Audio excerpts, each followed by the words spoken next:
Hey there, it's another beautiful day. Let's watch some stuff. Here's how humans are actually still evolving. Babies are now being born without wisdom teeth, which indicates humans are still evolving at a rapid rate. This led scientists to discover that people are undergoing a microevolution. Some of the changes include weaker jaws, which is likely due to our dependence on fire and processed food more than ever before. Faces are becoming a lot shorter, and newborns now have smaller jaws, leaving less room for teeth, which includes wisdom teeth, which are now gradually disappearing. Scientists also found that people are now being born with additional bones inside their arms and legs, as well as an extra artery in their arm. They also found that some people are born with abnormal connections of 2 or more bones inside their feet. Now that is interesting. I understand the jaw one and the less teeth one, obviously, but what is it that human beings as a species are doing that requires that extra artery or the fused bones in the foot? Is it because we're on our feet more? No, it has nothing to do with being on our feet more. Humans are definitely not on their feet more than they used to be. But I wonder what it is. I want to know what you think. Why do you think those evolutions are happening? Hey, welcome back. And if this is your first time, welcome.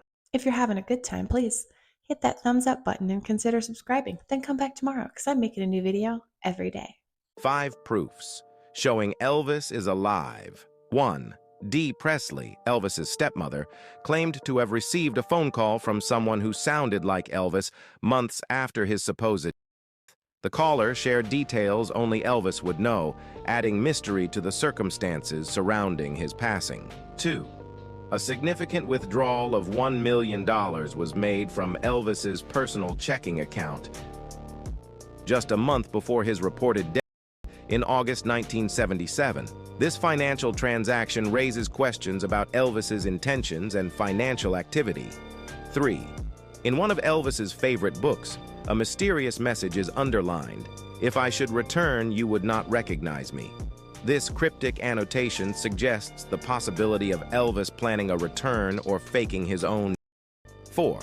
A photograph taken on September 23, 1984, captures what appears to be Elvis Presley, alongside Muhammad Ali and Reverend Jesse Jackson. Muhammad Ali himself confirmed the identity of the man in the picture as "my friend Elvis" when shown the photo in Fort Worth, Texas, in late 1989. This sighting, corroborated by others, fuels speculation about Elvis's continued existence. 5. Elvis's Lloyd's of London life insurance policy remains unclaimed to this day. Despite nearly 30 years passing since his reported death, no one has come forward to cash in on the policy. This raises suspicions, as it is not illegal to fake one's death as long as no profit is gained. A little elaboration on Elvis Presley still being alive, potentially, was requested over on my Facebook page. I'll leave a link down in the description below if you want to follow me. As for that information, Elvis would be 89 years old today if he was still alive. And I had no clue about that insurance policy. If that's actually, accurate, that's an interesting thing. You'd think somebody would have claimed it, like his wife or his daughter, right? Wouldn't just sit there.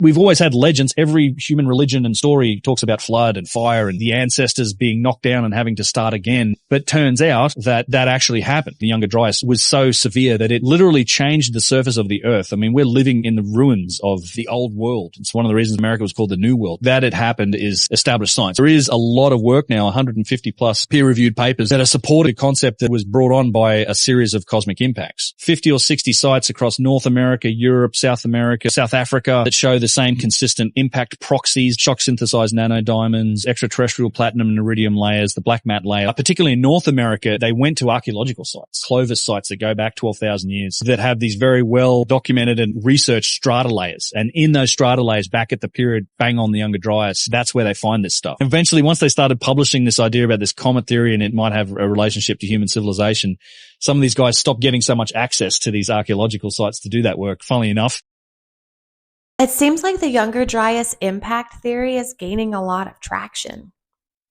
Like there's a lot of scientists that believe that it actually happened, and there's a lot of science that is backing the theory. I wouldn't be surprised if one day we're like, so this is what happened, and it will no longer be a theory. It'll be the Younger Dryas impact event or something like that. But it's interesting how, once the narrative changes, the people who created the narrative that we are on in the first place start protecting their narrative. But stuff changes with science, right? In fact, that brings to mind something that I've mentioned once before, but I want to mention again. This atonia, this paralysis that we experience during sleep, can invade the waking state. Many people report the experience of waking up and being paralyzed. They're legitimately waking up. It's not a dream. Waking up and being paralyzed, and it is terrifying. I've had this happen before. It is, I can tell you, terrifying to be wide awake and, as far as I could tell, fully conscious, but unable to move. And then generally you can jolt yourself out of it in a few seconds, but it is quite frightening. Now, some people actually experience waking up, being fully paralyzed, and hallucinating. And there is a theory in the academic and scientific community, at least, that what people report as alien abductions have a certain number of core characteristics that map quite closely, eerily similarly to these experiences. A lot of reports of alien abduction involve people being unable to move, seeing particular faces, hallucinating extensively, feeling like their body is floating or they were transported. This is very similar to the experience of invasion of atonia into the waking state, waking up and still being paralyzed, as well as the hallucinations that are characteristic of dreaming and REM sleep. Now, I'm not saying that people's alien abductions were not legitimate alien abductions. How could I? I wasn't there. And if I was there, I wouldn't tell you because that would make me an alien, and I wouldn't want you to know. But it is quite possible that people are experiencing these things and they are an invasion of the sleep state into the waking state. And they can last several minutes or longer. And because in dreams, space and time are distorted, our perception of these events could be that they lasted many hours, and we can really feel as if they lasted many hours, when in fact they took only moments. And we're going to return to distortion of space and time in a little bit. You want to hear a story? So from the ages of 18 through probably around 23, I had sleep paralysis. And it happened quite regularly. I wouldn't say it was like every single night. It wasn't even once a week. I'd probably say on average 3 or 4 times a month. And while I was experiencing sleep paralysis, I saw gray aliens tinkering with my innards, okay? There was even a time where I had rolled over and saw another beast-looking thing on a bed next to me.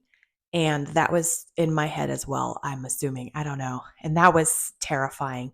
I didn't know what sleep paralysis was at the time. I was young and naive, no clue. And as I learned about sleep paralysis, I was like, oh, so that's what happened. But at the same time, given my full belief in aliens, I'm all aboard the alien train, it's hard to discount that. So it's like I'm riding the line of, was it just hallucination or did some weird alien stuff happen? Either way, it was quite an experience. The Lunar Operations Command is a moon base, and it was built out originally by the Germans in the late 1930s, early 1940s. While they were building this complex, they had utilized an ancient alien building that was not too terribly far away. They had found a bunch of these buildings on the moon, and they had found one of the buildings that they were able to patch up with some of the concrete they made from the local regolith. They then were able to pressurize it and use it as a base of operations while they built out the Lunar Operation Command. After a number of years, and after Operation Paperclip, it served its purpose and integrated the Nazis into the military-industrial complex, the LOC was handed over to the Americans. That explains why we're in such a hurry to give a whole bunch of money to a company to make trains on the moon. Because we already got a base up there. We got it from the Germans. What a load. I find that so hard to believe. Maybe because the Americans were doing that Operation Stargate, right? Where they're trying to have these guys remote view the dark side of the moon. If we already had a base up there that we had got from the Germans in, I'm assuming after the war, why would we need to send people's brains up there after that? Unless our base is on one side and then the aliens' base is on the other. We're like, what do the aliens got that we need to be worried about for our base? It's a whole lot of silly stuff. But we got a base on the moon, y'all. Operation Paperclip, or Project Paperclip, was a secret United States intelligence program in which more than 1,600 German scientists, engineers, and technicians were transported from Germany to America after the end of World War II in Europe. In early 1945, most Germans knew that they would soon lose the war, so the team of German and Austrian scientists and engineers that had developed the V-2 rocket deliberately put themselves in the path of Allied forces to be captured. After their capture on May 2, 1945, they were immediately transported to the United States and given research facilities to continue their work. Because the project had become publicly known and even discussed in the press, all future immigration of German and Austrian scientists and engineers happened under the new name of Operation Paperclip. Paperclip was approved by then-President Harry S. Truman on September 3, 1946. It allowed U.S. military departments to sponsor the immigration of chosen rare minds. When news of the information was publicly released, there were protests from prominent American public figures such as Albert Einstein and Eleanor Roosevelt. Eleanor Roosevelt, by the way, was the wife of Franklin D. Roosevelt, the president before Truman, who was president during much of World War II. Many Germans who came to America as part of Paperclip achieved quite a bit of success. For example, Wernher von Braun, to this day, is known as the father of NASA. So Operation Paperclip was mentioned in that last video, and I wasn't 100% certain on what it was, and I thought maybe you might not be as well, so that's what it was. Turns out I was aware of what it was. I just didn't know it was called Operation Paperclip. But I knew that Nazi scientists were recruited after the war, and apparently Russia was doing a lot of recruitment as well, and that's why their rocket program accelerated in such a manner. We didn't only enlist these people for our NASA program, but a lot of them were also working on Plum Island, which is that research laboratory, the animal disease research laboratory, where they were working with biological warfare. Yeah, that happened there. But one of them, the most common one, is that you are shifting for whatever reason, whether you're interacting with other beings or not, you sometimes will shift between what you consider to be the physical reality and the spirit reality. But in the mid-shift, you're not really exactly in one or the other, and you may sort of be conscious of the fact that you're sort of straddling two different vibrational realities and not understand how to move in either of them yet. Mm-hmm. That can cause what you experience and call sleep paralysis. You no longer really are exactly in the physical world, so you can't really move in that one. You're not completely in the spiritual one, so you're not really sure how to move in that one.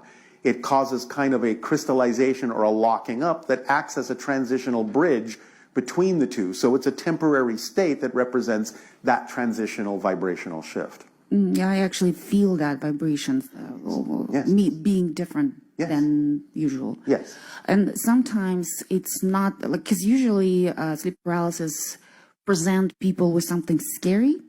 Well, that's only because their physical mind doesn't quite understand what's happening, and it sometimes can interpret the unlocking from physical reality as an actual death.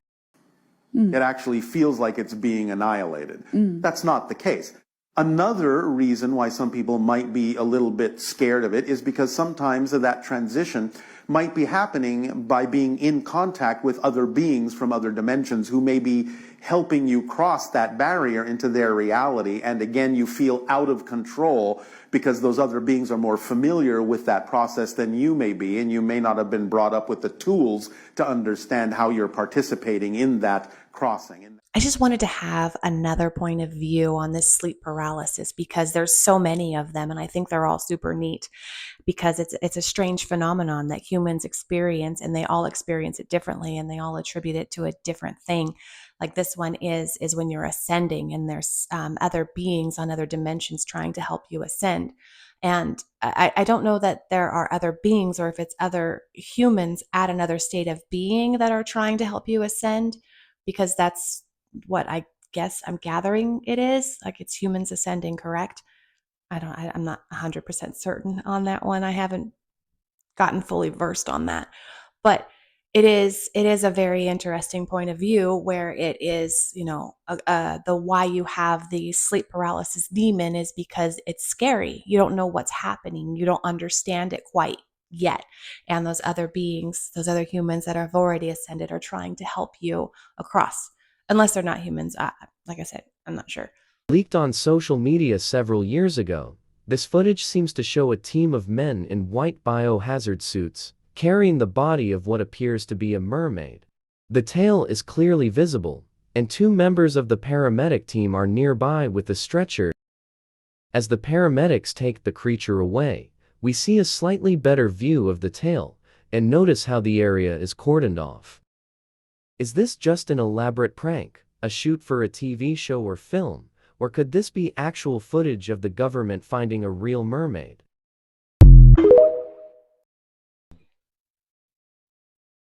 As much as I would love for mermaids to be real, I don't think they are. And I don't think that was real. I think, like he said, it was probably a shoot for a video or something like that. But it was pretty cool looking, huh? Did you see this guy who went missing for filming a TikTok of this like mountain, and in the distance on top of the mountain you see this giant, like this huge creature walking on top of it? This is a real story. Yeah, it's real. So in this video, this guy named Luke Nichols was actually just driving on the road, and in the distance he sees this giant creature walking on top of the mountain. Like, it's huge, you can tell. And after he caught the giant, he went back 3 days later to the same location to see if he was there, and the giant was gone, showing that it was actually real, and it wasn't like some kind of structure or like a tree. There was actually someone there. So whatever this is, it must have moved. Yeah, and what's really scary is that people that live in the town have also said they've seen the giant, and they actually found in some caves in the area these drawings of the giant. There's drawings? Yeah, so Luke Nichols started trying to find this giant, and when he went back to the area, he saw a UFO in the sky, and he started filming it. But when he wanted to get closer to the UFO, all of a sudden this car started following him, and then he started making videos about how the CIA is trying to follow him and What? Yeah, so he found something that either he wasn't supposed to see, he was just making it up. I don't know. Dude, that's scary. That's like the fourth video I've seen about Luke Nichols going missing in Alaska. I'm pretty sure he's okay. I just watched his video on Saturday. He uploads every other weekend, and sometimes he'll throw something in the middle of the week, but it's the Outdoor Boys YouTube channel, one of my favorites. I absolutely love watching his videos. If you like outdoorsy stuff and camping in freezing cold, check him out. He's great. On that note, I'm going to call it for today. Thank you so much for hanging out with me. I really appreciate your time, and I can't wait to see you tomorrow. Have a wonderful day.